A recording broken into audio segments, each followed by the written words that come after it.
is Win News. Tonight, support for Central Victorian single mums. Tradition sees Bendigo's mayor stand down. And sustainable living the focus of a global conference in Castlemaine. Good evening, I'm Bruce Roberts. Also tonight, new technology to help prevent bushfires. A Central Victorian has turned her life around after 8 years of drug abuse, starting a charity to help single mothers and victims of domestic violence. Samantha Lyson says it's given her a new purpose in life, and the response has been overwhelming. After 8 years of drug issues, it was the birth of Sammy Lassante's son Joshua which made her turn her life around. An international conference is underway in Castlemaine proposing a systemic response to global climate change. A 300-strong crowd heard ways to adopt sustainable living practices in a town lauded for its strong culture of social change. Global ecologists say the Industrial Revolution has seen communities become disconnected from nature. Local Lives Global Matters will continue across 6 venues at Castlemaine until Sunday, with options for renewable energy up for discussion. Alison Fonseca, Win News. When we return tonight, Bendigo pupils pioneer a river health program, and a Castlemaine primary school leads the way with its eco-smarts.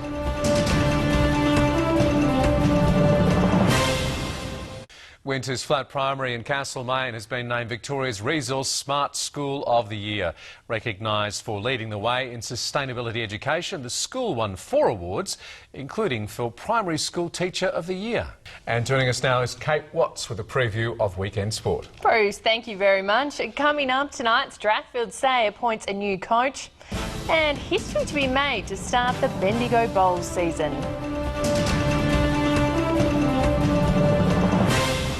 A Current Affair is next on Gem. Strathfield Say has appointed co-coaches for 2016, with Premiership coach Daryl Wilson to be joined by Bryce Curnow. The 24-year-old key position player joins the Storm after 5 seasons playing with North Ballarat in the VFL. The Storm will also have co-captains, with Shannon Geary to be joined in the role by Jayden Donaldson. Strathfield Say will be chasing a 3-peat next year after an undefeated season.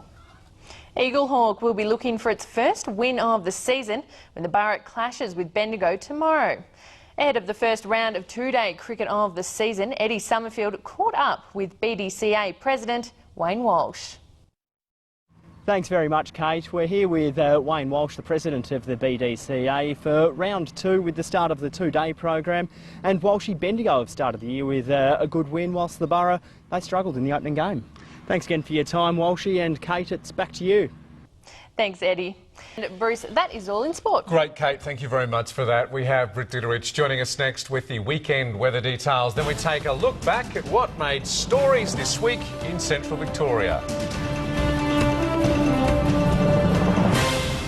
Good evening. A strong cool change is gradually moving through this evening with refreshing southerly winds after another very warm day.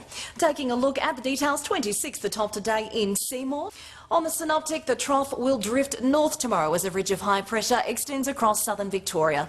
This will clear conditions as the day wears on, but not before some likely rain on and around the eastern ranges. By Sunday, it should be generally dry statewide as the high moves out to the Tasman, and then warming up on Monday ahead of our next big change approaching on Tuesday.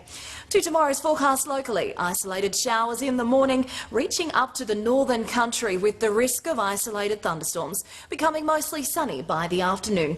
Generally dry in the Mallee and partly cloudy, 26 the top in Swan Hill, very pleasant.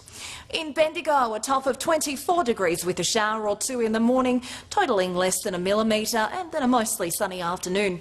Down in Melbourne, heading for 19 degrees, dry with sunny breaks. To the outlook, Sunday, cloud clearing around the ranges, sunny across the north, and it should be all dry, 28 in Swan Hill and Echuca. Monday, clear skies and becoming very warm again, 29 the forecast at this stage for Seymour. And Tuesday, another warm day, but we should see cloud increasing with the slightest chance of a late shower developing. Most likely around the ranges, 30 degrees in Bendigo. But for tomorrow, a cooler day to start the weekend, though it should be quite pleasant by the afternoon. Bruce. Britt, thank you very much for that. And that is how we saw news in Central and Northern Victoria this Friday, October 16. We're looking forward to your company again on Monday night from 7 o'clock. Have a safe and a happy weekend. If you do get the chance, you can find more on Win News online over the weekend. But we'll leave you tonight with some of the stories that captured our attention this week. A 4,000-strong crowd from across Victoria ambled between scrumptious offerings of Heathcote's finest produce. The region is certainly renowned for its Shiraz. It was a sea of Australian flags as anti-mosque protesters marched into Roslyn Park. It's going good. We don't want a mosque. We're Australian and we don't want it impacting on our way of life. About 300 anti-racism rally goers had a very clear message for the anti-mosque protesters in Bendigo on Saturday. We welcome people of all cultures, colours, races and religions. Security was tight at last night's meeting as more than 50 anti-mosque protesters streamed in. A lot of people don't understand that it's not really about religion. This has been a Win News presentation from Win, Australia's #1 regional television network.